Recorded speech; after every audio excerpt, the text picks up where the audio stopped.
Hey guys, welcome back. Welcome. It's been like a month since I've done one of these, and I know I was all like this big, like, hey, I'm gonna do one of these every day, and then I moved, right? So that's my excuse. So this is my new setup, at least for now. The back wall looks kind of. Send me art, please. People, send me art. I recorded one of these just now, and it was pretty good. It was a good take. It was like it was worthy for uploading. And then I realized that I had my earbuds plugged into the computer, but I didn't have them. I didn't have in my ears, so it didn't pick up. So it was basically just 10 minutes of me yelling in silence, which to some people might be preferable, just watching me yell without any sound. But anyway, so. Now, obviously, low these past 3, 4 weeks since I've done one of these, since I'm talking about stuff that's happening in the world right now. A lot has happened. I mean, the election campaign has kicked off, and then last week, of course, we had the great big, the bombshell story of the prime minister appearing in very regrettable blackface and brownface, and at least a couple different occasions. So I mean, I feel like everybody's already talked about that quite a bit. The one thing that concerns me about that is, well, I mean, there's a lot that could concern somebody about that, but the fact that what Trudeau cannot give a straight answer as to how often this, because like when because he said, oh, it only happened once, or at least he intimated as much. Then like another video came out and another photo, and they're like, hey, so how often has this happened? And he can't give a definitive answer that there aren't more examples of this out there. So that there are definitely some conservative researchers out there furiously scrubbing the internet and every yearbook of every high school where the guy's even like been within a 20-mile radius of. Just because, like, Harper's got to be kind of like, how the fuck did nobody notice this back in 2015? Anyway, it's just a little bit concerning to think that was like Justin. How often were you in the Al Jolson Appreciation Society back in high school or something like that? It turns out it exists. There's a frame by frame reenactment of the original jazz singer starring Justin Trudeau. I don't know. And obviously in the U.S. right now with the impeachment happening right now, that's obviously again. I mean, why now? Why not 20 years ago? But at least it's finally happening, I guess, right? But I want to talk about somebody that's a little bit forgotten right now. Somebody like just we never forget, okay? Never forget that the people that are running our province right now, our province being Ontario, if you happen to live in Ontario, because Doug Ford, is everybody's kind of intimated.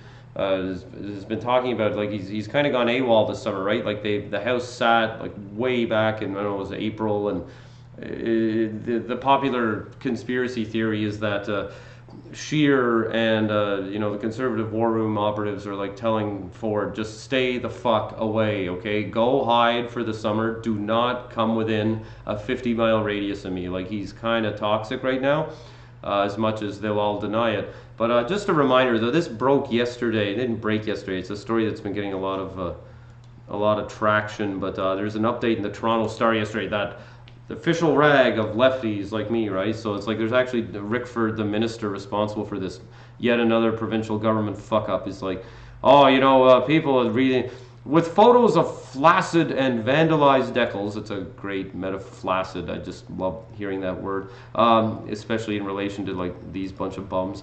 Flaccid and vandalized decals being shared on social media. Rickford suggested a lot of readers from the Toronto Star are looking at this, but most Ontarians are not. So, the average John and Jane Main Street who live in Blenheim, Ontario, just to pick a random shithole town. Sorry, people of Blenheim. I think it's near Windsor. I don't know. They're like, oh, this we don't care about this. But this is hilarious. I'm sorry, but this is fucking hilarious. You have a guy, okay, whose family has made their fortune in the sticker business. The Fords, Ford's dad, I guess, started Deco Labels, right? And this is how they made their money. At least that's the popular narrative. That's how they made their money. They're sticker people. They're in the label business. Now, they didn't provide the stickers for these gas pumps. It was another company called Astley Gilbert, which was paid $4,954 for 25,000 stickers. Now, the problem with the stickers is that they're not the right kind of stickers. Apparently, you need different types of adhesive. I guess Doug Ford would probably know this, being a sticker man, but he's the premier, so he had his people doing this. So The stickers aren't the right kind of glue or the right kind of adhesive to stick to a gas pump because I guess it's vinyl sided, most gas pumps, and these are made to stick to metal, and I guess they thought it was going to be metal. Anyway, long story short, you can see at the top of the story here, like this, like they're peeling off, so they're not actually sticking. So without people actually having to vandalize the stickers by ripping off these bullshit stickers that shouldn't even be up there in the first place, because it's purely ideological, right? Like they're so enraged by the fact that the carbon tax has been implemented because, oh my God, this is going to hurt your pocketbooks. It's good, like trying to point out how much money people are going to lose, not mentioning the fact that, in most cases, especially if you're a low income earner, you're actually going to come out ahead with the carbon tax with rebates. You're actually going to come out not losing money, but making money, or at least breaking even. But, the right wing likes to portray the carbon tax because it's got the word tax in it. It's like, oh, it's just financial ruin is going to be brought upon, the same people who have no problem about buying an extra fucking jet ski or a new hot tub. Okay, they've got the money for that, but ask them to pay an extra 3 cents on a fucking tank of gas. Oh, it's the end of the fucking world, right? So these stickers are a complete debacle. And the irony, of course, being Ford is a guy who, like I said, made his money in the sticker business. So here's a quote. Can you believe that? It's like the shoemaker's daughter not getting shoes. They have to pull me off the ceiling when they hear the stickers are coming off.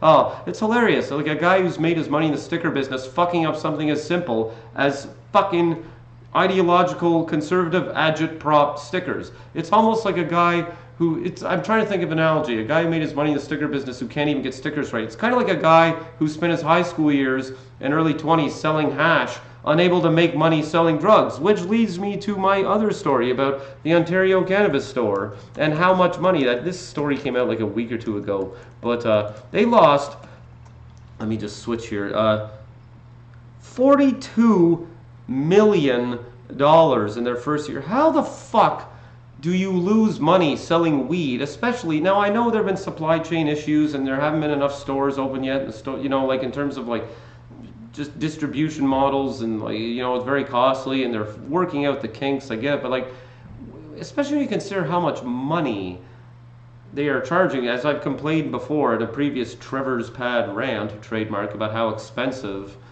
weed is at the Ontario cannabis stores compared to the black/gray market back in the old days. Okay, how do you lose money at that? Like, I don't understand. I mean, in terms of let's hear 42. Okay, racked up expenses totaling $106 million in that period. The process. Okay, so I mean, when they have new stores, maybe this will be happening. But it's like, how the fuck do you fuck up something, two such basic things, when they're two things that, I mean, your brand is associated with? Maybe not on the record, but I mean the whole drug selling thing. But everybody knows in Etobicoke that's what he did when he was Sue me, Doug Ford. Sue me because I'm lying, please. It'll be great for my career. Oh yeah, reminder. Next Trevor's Pad. See, cross branding synergy here. I'm like Trevor's Pad, the YouTube channel, and my very, very popular and successful and award-winning, I guess. I don't know. I can call it that show. The monthly installment, first Sunday of every month at Yuks, Ottawa, October 6th. It's only 10 days away. It's going to be great. We're going to be doing another edition of The Debatingers. My friend Tavis and I, Tavis Mapleson, very funny guy, very funny writer. We do a rip-off, if you will, of the CBC radio program, The Debaters. Maybe I'll get a cease and desist letter for this. Again, it'd be good for my career. But so that's going to be a lot of fun. The topic is going to be showering. Do we shower too much? I am taking the yes side, as you can probably figure from my bathless appearance. And I haven't washed my hair in a couple days, but it gives it a nice poofy look. So yeah, that's October 6th coming up. So come on out to Trevor's Pad, and that's going to be a Yuks, Ottawa. Also, big news, there's going to be a Trevor's Pad Christmas extravaganza on Sunday, December 22nd. So there's going to be 2 Trevor's Pads in December. Don't start asking me for fucking spots if you're a comedian watching this. Just don't. I'll say no. Because I'll ask you if I want you to be on, okay? That's the Trevor's Pad motto. If I want you to be on the show, I'll ask you. Just don't ask me. Or, unless I really like you. then I might put you on. Anyway, yeah, so hey, this has been fun. I know it's been a month since I've done the last one. Ranting about Doug Ford is always something that I find very enjoyable. I've got a business card now. Look, see, that's very professional. You can see, like, Instagram. Look, Instagram, I'm doing Instagram stories every day where I just rant about my life and complain about how hard it is to be me. Twitter, and yeah, whatever my user handle is on Twitter, Trevor W. Thompson, is that right on Twitter? Yeah, it's Trevor Thompson 75 on Instagram, year I was born. At Trevor W. Thompson on Twitter. Look me up, check me out. Lots of fun, funny stuff there. I'm trying to be proactive here and look at, you know, if you're a real estate salesperson, okay, you wouldn't just be like, well, people are going to come to me to buy houses. I just, you know, whatever, the business. No, it's like, but when you're a comedian, it's like we look down upon self-promotion. But you know what? I got to fucking start doing it because basically I need the money. Also, Trevor Thompson Comedy College coming soon. Campuses all across Eastern Ontario, Western Quebec, and upstate New York. Thanks for watching, guys. Like and subscribe. We're going to get to 100 subscribers. Maybe I might do another one today. Who knows? And we will. I got to take a ride on the LRT just to talk about that because I talk about that a lot because I still haven't even been on yet. But hey, it's up and running now, right? So that's good. So that challenge, the LRT started running before I got to 100 subscribers. But that's kind of my own fault because I haven't done a video in a month. Anyway, thanks very much, guys, for watching. And I will do another one of these very shortly, maybe after I have a shower. Thanks. Maybe after I smoke some Ontario Cannabis Store product and get really enlightened. Stop recording.